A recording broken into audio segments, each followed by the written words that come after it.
However, you tune in to the news bulletin today, May the 24th, coming first with local news. According to some experts, Vietnam has the opportunity and advantages to welcome the post-COVID-19 investment wave into four industries, including information technology and high technology, electronic equipment, e-commerce and logistics, and consumer goods and retail.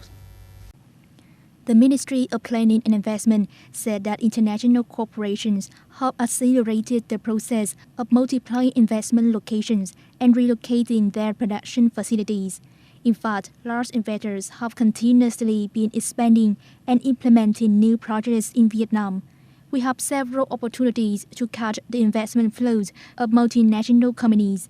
Vietnam is a potential destination in their policy of supply diversification. We need to select the transfer projects in the fields of advanced technology, innovation, high added value, and clean energy. The Dom Nai Red Cross Society yesterday received 2 tons of prize as a support for the fight against COVID-19 disease. Such aid worth more than 27 million dong was sponsored by Mishashi Pen Vietnam Company Limited, which is headquartered at Amata Industrial Park, Long Binh Ward.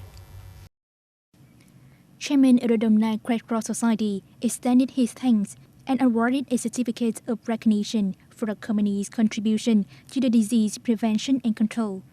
In charge of social charity and COVID-19 prevention, from early this year until now, the Provincial Red Cross Society have received many supports from benefactors, organizations, and enterprises in and out of the province.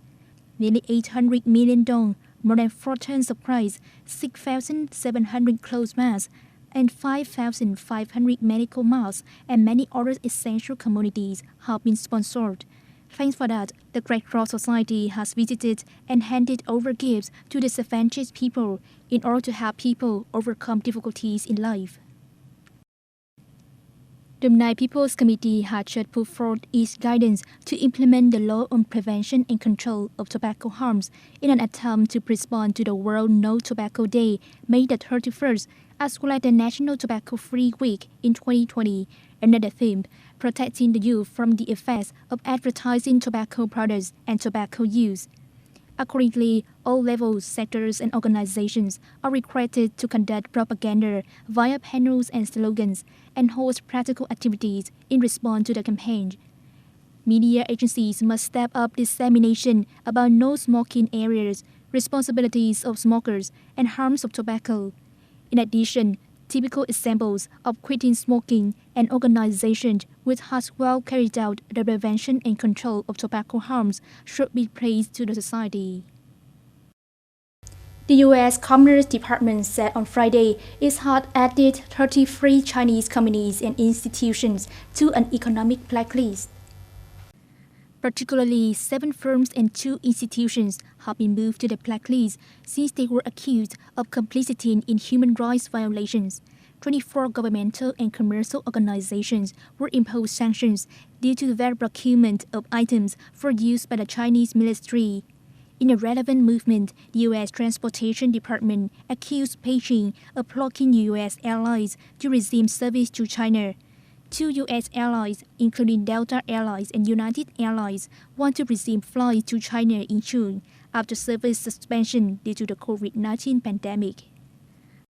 Venezuela President Nicolas Maduro said his armed forces carried out a missile defense system in the island of La Orquilla and conducted a military exercise to protect Iranian oil tankers sailing to Venezuela. This is an important test of the precise missile systems for the defense of Venezuelan waters and coasts. Meanwhile, some sources of news said that the military exercise occurred after 3 U.S. warships changed their routes and approaching Iranian oil tankers after these tankers came close to Venezuelan exclusive economic zone. A U.S. high official on May the 14th said the U.S. administration is considering reciprocal measures to Iran since Iran transport fuel to Venezuela.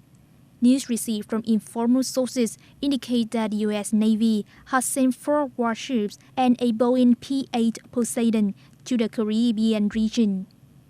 That's all for today's news. Thanks for joining us and goodbye.